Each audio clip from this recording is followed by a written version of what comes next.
Look at this. The true African Jesus right here. Christ teaching among the apostles 300 AD. There was no Michelangelo yet.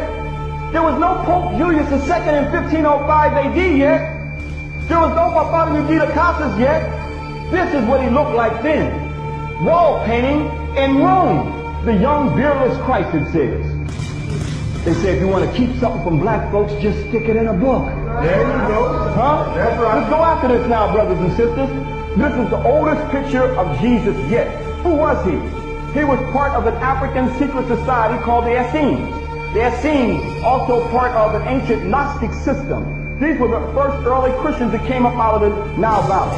Gnostics means the knowers of the truth. They knew where the spiritual concept that came up out of the African Nile Valley goes all the way back to a trinity called Isis, Osiris, and Horus. But the historical Jesus was an African Hebrew revolutionary. This goes back to 300 AD in Gibbertella, Rome, clearly showing here the young, beardless Christ.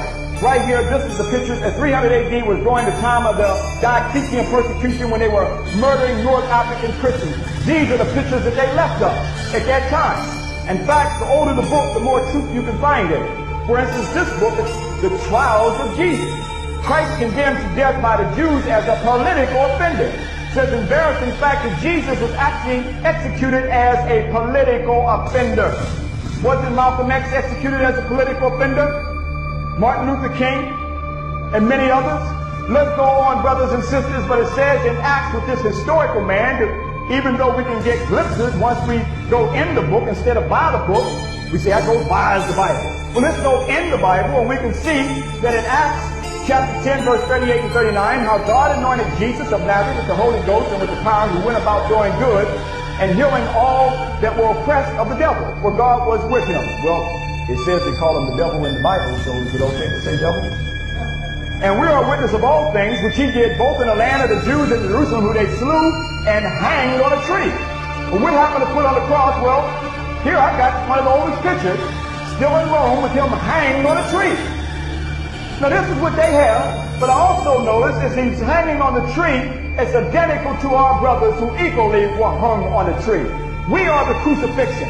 It represents the crucifixion of a people, not an individual. And you see Yeshua with a sharp two-edged sword coming out through his mouth. Why is that sword coming out through his mouth?